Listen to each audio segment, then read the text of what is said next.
Quizá no sea del todo sano afirmar que este glacial y enrevesado sociópata sea uno de nuestros personajes favoritos de entre los más destacados criminales que se hayan imaginado jamás. Pero ¿en qué posición nos colocamos asumiendo esta filia insalubre y viciosa? Lo que tal vez aún nos pueda salvar sea su empuje a lo Robin de los bosques, aunque si bien pensado, ni una de sus estratagemas y conquistas tenga por objetivo el altruismo. Quizás su halo de Cenicienta, ya que proviene de los estratos más bajos, y sus argucias y envidiable astucia para escalar a lo más alto. Admitamos que por patas que le busquemos al gato, su moral y el singular orden de valores que le apartan inexorablemente del bien y del mal hacen de él un criminal de primer orden. Apasionante figura, especie de héroe que despierta en nosotros nuestro lado más frío y vengativo. Quizá tendríamos que hacérnoslo mirar, porque seguramente en nosotros subyacerá un cruel criminal en potencia.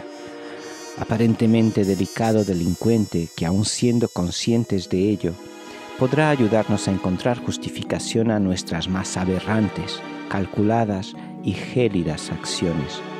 Podrá inspirarnos a alcanzar metas extremas sin mirar a medios ni a cuántos se queden por el camino, con tal de salirnos con la nuestra, con tal de salir airosos como él.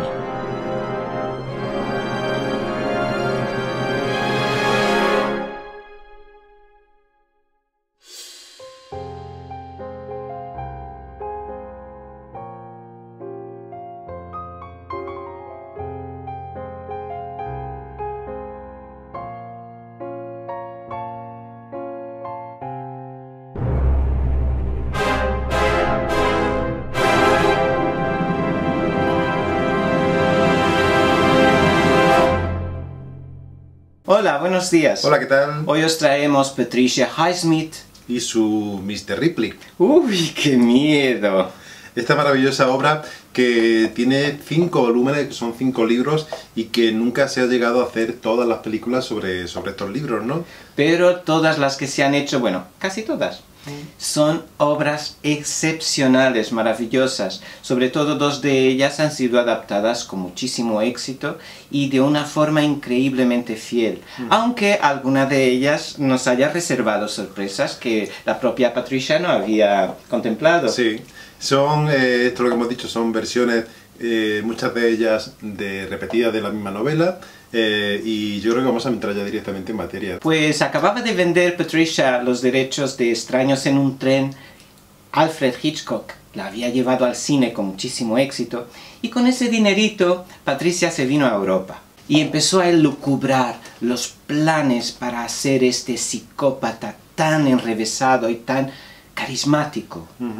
Porque la acción de esta novela transcurre en Europa, aunque el protagonista sea americano. No digas eso nunca, jamás. No, él no niega, él siempre niega que es americano, excepto en una de las versiones. En una de las versiones que es probablemente una de las más interesantes que se haya llegado a hacer, porque es también una de las más personales, ¿no? Pues con 22 añitos apenas, Patricia ya había publicado en Estados Unidos El precio de la sal. Lo había publicado bajo seudónimo, obviamente. Una obra sobre homosexualidad en aquellos años.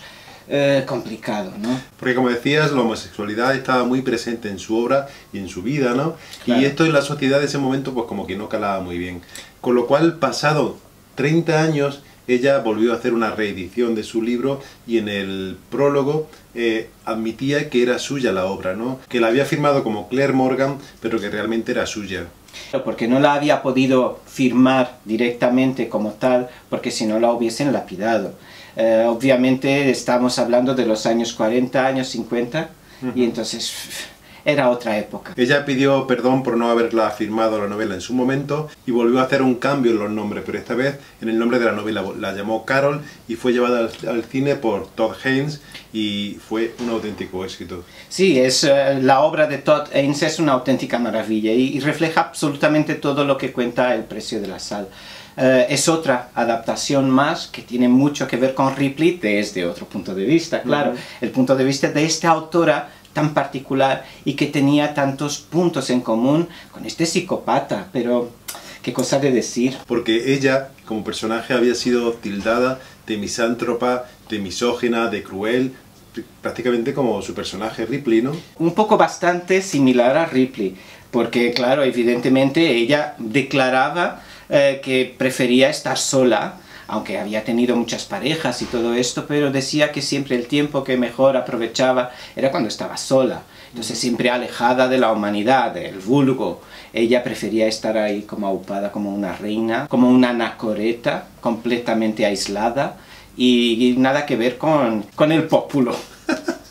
Vamos a comenzar ya con la primera versión, que es A pleno sol. Esta versión está dirigida por René Clement. Maravillosa. Y la que vemos es un Alain Delon joventísimo y maravilloso. Bueno, de hecho esta película no aupó tan solo a su magistral director, René Clement maravilloso, sino que Alain Delon se transformó de la noche a la mañana con el personaje de Ripley en un sex symbol, que ya es decir pronto, después ya conocería a Nico y todo eso. Sí, en esta versión es una versión light, por así decirlo, porque este Mr. Ripley no enseñaba su homosexualidad, no hacía gala de ella en esta película, ¿no? Claro, es que también síntoma de la época, ¿no? A pleno sol es una película bastante seminal y entonces aún no se hablaban de estas cosas de forma descarada, como lo haría después más tarde Anthony Minghella, ¿no? Pero en la versión de Minghella tampoco aparece claramente la homosexualidad. Está envuelta en ese halo de misterio que envuelve al personaje y que... Muy sutil, ¿no? Claro, muy sutil, ¿no? Sí. No existe una identificación clara hacia la homosexualidad de Ripley, ¿no? Claro, pero de hecho el propio personaje también es un personaje que va escalando, teniéndose así en cuenta tan solo en la medida de lo que él necesita subir. Es decir, él sabe muy bien los pasos que tiene que dar y por lo tanto hay ciertas demostraciones y ciertos alardeos y cosas que no forman parte de su dirección. Es decir, él no puede ser declaradamente una persona sincera, ¿no? Porque él es un psicópata y tiene que precisamente preservar su línea de acción, claro, y su identidad. De todas maneras, él es tan inteligente y lo tiene todo tan bien tramado siempre, que nos encontramos ante un personaje que sentimos mucha empatía hacia él. Y eso es una de las cosas más grandes que tiene esta novela, ¿no? Sentir cómo ese villano se convierte en un héroe, ¿no? Ese héroe villano, ¿no? Y es que, por otro lado, el diseño de Patricia, de toda la obra, también es súper revolucionario. Antes no existían estos villanos con los cuales tú te podías sentir identificado. No, y que terminaban el villano en la era cárcel. Siempre el villano, era el malo que terminaba muerto o en la cárcel. Y esto es una obra policial en toda regla y sin embargo la policía no hace acto de presencia. Se trata del criminal y el criminal como gran héroe. Pues René Clement ha firmado un montón de películas maravillosas, como por ejemplo La Bataille du Rail, La Bella y la Bestia, que la hizo junto a Jean Cocteau, ¿no? Los Malditos y Demasiado tarde, ¿no? Uy, Demasiado tarde, Jean Gabin, ¡ay, qué maravillosa película! Pero A pleno sol está dirigida con una maestría. Esos planos que él recoge del barco, cuando está Alain Delon ya solo, cuando ya se ha quedado solo en el barco, pues nos enseñan precisamente sus talentos a través de una psicología diseñada a través del espacio, que es como algo, ¡buah! Tú dices, qué difícil de hacer, ¿no? Estos encuadres que encuentra René para contarnos de la psicología del personaje son todo un hallazgo. Esta película es la primera novela, ¿no? Que se llama El talento de Mr. Ripley. René Clement le cambia el título y lo llama A pleno sol. El que sí mantiene el título original es Anthony Minghella, que presenta la película como eso, como el talento de Mr. Ripley. Y Mongibello es tan o más bello aún que el filmado por René Clement en la película de Minghella. Las localizaciones para esta película son una auténtica postal turística. ¡Uy! Son maravillosas. De hecho, toda la película, toda la producción está hecha con un mimo. La música, la fotografía, ¡ay! Es apasionante. Y encima tiene unos partners de lujo. Matt Damon, quien encarna es Ripley, ¿no? Que es una auténtica maravilla. Son todos una auténtica maravilla. Kate Blanchett, Gwyneth Paltrow. Jude Law, ¿no? Que es su Jude Law, principal. claro. Sí.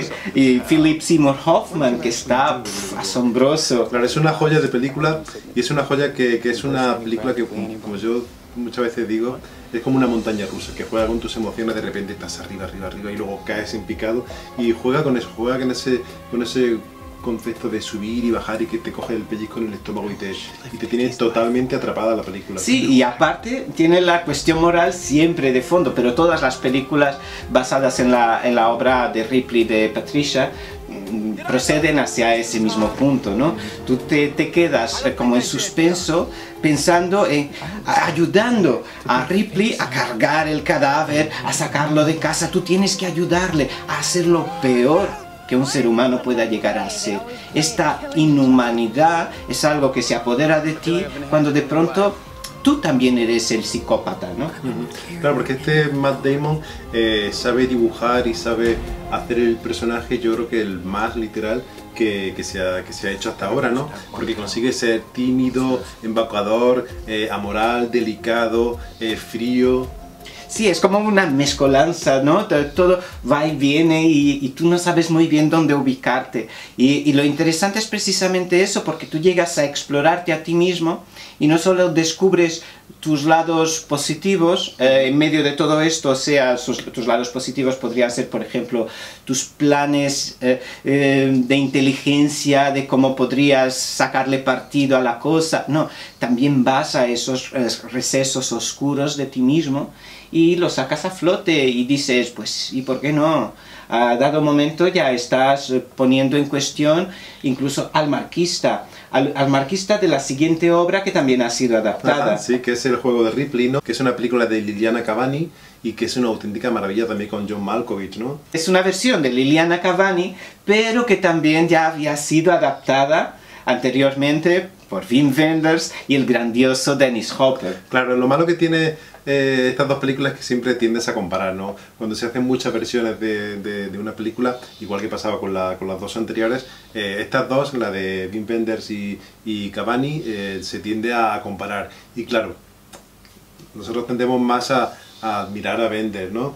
Aunque está John Malkovich en la otra, pero es un Malkovich que no terminamos nunca de creernos que es Ripley, ¿no? Es un Ripley mucho más fiel al de la obra y sin embargo nos provoca un cierto rechazo tal cual nos lo cuenta Cavani, ¿no? Entonces no llega a ser tal cual el Ripley. Y sin embargo la versión más personalizada que nos hace Wenders de este amigo americano, que es como le ha puesto a su película, que ha transformado, ha quitado el pronombre de uno de los personajes para ponérselo al personaje principal, porque el amigo americano le venía muy bien, porque claro, él como un gran amante de América, pues a Ripley solo podía hacerlo americano, ¿no? Claro, y es algo que va totalmente en contra de lo que sería el personaje, porque el personaje Ripley es americano y se va a Europa huyendo de eso, de América, y quiere borrar todo lo que suena americano que hay alrededor suyo, ¿no? Él es un gentleman. Renuncia a ser americano. Claro, él. Y en este caso nos encontramos a un Ripley con sombrero de cowboy, con una actitud muy pasota, similar al personaje de un western, ¿no? Y eso es algo que al principio nos chirría un poco, pero como es Wenders, se lo permitimos. En el caso de la versión de Cavani, que se llama exactamente El juego de Ripley, pues tenemos probablemente la versión más fiel, ¿no? Tenemos una versión más pegada a la obra, como decía. En el caso de Wenders, pues Wenders hace metacine con esta película al hacerse con todos sus amigos para el elenco, que es una cosa pues muy poco usual, y podemos pues encontrarnos por ejemplo a Jean Eustache de pronto, o a Nicolas Ray. O a Nicolas Ray, Nicolas Ray, que tiene un papelón además. Podemos sí, encontrar a Samuel Fuller, que tiene ahí un papel hacia el final que es delicioso. Todos sus amigos directores de cine de pronto se suben al plató de Wenders, que bueno, que es fabuloso, y está contado con ese ritmo tan propio suyo, es una película tan europea, tan inusual, que la transforma, que le da como ese sabor a literatura, ¿no? Que es algo menos visto en el cine, quizás. Claro, y luego está Bruno Ganz, que es el que hace de marquista, ¿no? Personaje que se reta en duelo con Ripley, y que Bruno Ganz está maravilloso, ¿no? Bueno, se reta en duelo... Bueno, se hace su aliado, pero luego su máximo enemigo. Tiene ahí... Pero eso ya es spoiler. Es un poquito de spoiler, pero bueno, tampoco pasa nada porque lo interesante... No, porque es muy guay ese punto de vista, porque lo interesante aquí es cómo se deja engañar, cómo se deja cautivar por Ripley, después de haberlo despreciado, ¿no? Claro, porque en un primer... Porque tiene todo esto que tú decías, ¿no? En un primer momento le repudia al americano que no sabe nada de arte, ¿no? Esa está la premisa. Es el comienzo para que Ripley empiece a tramar su venganza, ¿no? Que siempre son como venganzas así como muy tontas, y que se las lleva hasta sus últimas consecuencias, ¿no? En el caso de esta película, o de esta novela, Ripley se venga porque se ríe de la incultura de un americano que viene aquí a una puja y que no sé qué, no sé cuánto, con lo cual es una simple tontería con la que empieza esta trama. Se entera después que está enfermo, que es un enfermo terminal. Usted le propone, le ofrece el caramelo, ¿no? Le dice: si me ayudas a asesinar a una persona, te doy dinero, ¿no? Claro, y ahí es donde nuestra propia moral dice: pues mira, si él va a morir, si quiere dejar a su familia bien parada, que no son ricos, quiero decir, claro, es un marquista, si le hace falta ese dinero, y es una forma fácil de lograrlo, y si solo tiene que matar a alguien, como quien dice, nuestro psicópata interior empieza ya a trabajar, y tú dices, ¿por qué no? Pues ahí es cuando todo se tiene que poner en causa. No estamos hablando de Dexter, porque ¿no? Claro. Dexter va a matar a los malos, entonces es como el rey de los psicópatas, y ahí tienes que auparlo porque sí. Claro, es el vengador, ¿no? El gran vengador, ¿no? El caballero oscuro, el pasajero oscuro. El pasajero oscuro. Pues no es Dexter, pero aún así nosotros llegamos a poner esta amoralidad presente, hacerla presente en nosotros, y a decir, pues sí, pues mira, es una opción, si al final, total, va a matar a los malos, pero sin embargo... Aquí no sabemos si son buenos o malos, y no sabemos a quién va a matar. Claro, ¿no? pues Liliana Cavani ha hecho de todo, ¿no? Y ella pues construye una obra partiendo de las raíces de la novela de una forma impecable, mientras esto que tú apuntabas de que es con ese desprecio hacia el americano que no sabe nada de arte, que se inicia todo el juego de Ripley, este juego escabroso y amoral, pues Wenders ya lo cuenta desde otra perspectiva, lo transforma también, lo hace suyo, y es simplemente porque Ripley no le da la mano, no lo saluda, que él inicia todo el esquema. Es decir, mientras la fidelidad hacia una adaptación, como hace Liliana Cavani tan bien y con tanta propiedad, el otro lo hace desde un punto de vista mucho más personal, el otro que es el gran Wenders, ¿no?